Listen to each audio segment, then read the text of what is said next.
Alors du coup, pour cette vidéo, je compte continuer à vous sensibiliser sur les fléaux des violences sexuelles et prendre le cas de la communauté comorienne, qui est du coup une communauté que je connais parce que je suis d'origine comorienne.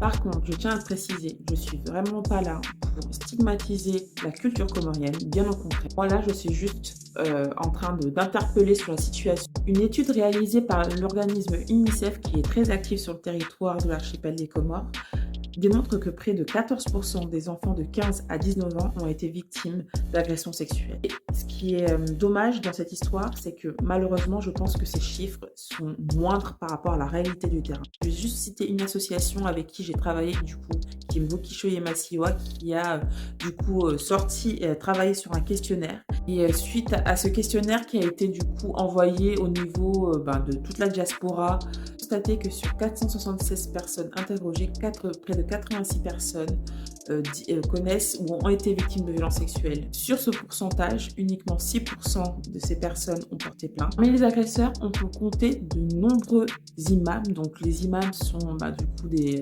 représentants de l'instance religieuse musulmane qui sévissent dans les écoles coraniques et qui profitent du coup de la croyance des parents et de la confiance des parents en leur donnant leurs enfants pour agir et sévir en toute impunité. Ce qui est totalement logique parce que très souvent les prédateurs ont souvent des postes où ils sont en contact direct avec les enfants.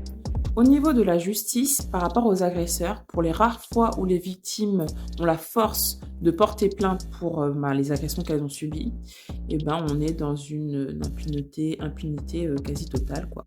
Pire, c'est la victime, mais aussi la famille de la victime qui sont bannies et chassées du village au niveau de l'archipel, ou au niveau de la diaspora, par exemple en France, c'est un bannissement, on va dire, un peu culturel. Donc en gros, la honte, elle est sur la victime et la famille de la victime, les rares fois où la famille est soutenante, bien sûr. Aussi, par rapport au poids culturel, on sait très bien que le poids culturel, c'est un frein partout dans le monde.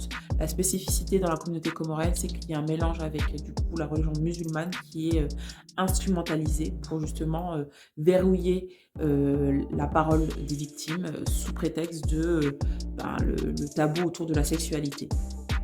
Donc vraiment, il est temps qu'on lève le tabou, qu'on punit les agresseurs et qu'on aide les victimes. Parce qu'il en va de notre avenir à nous et à nos enfants et à la société en général.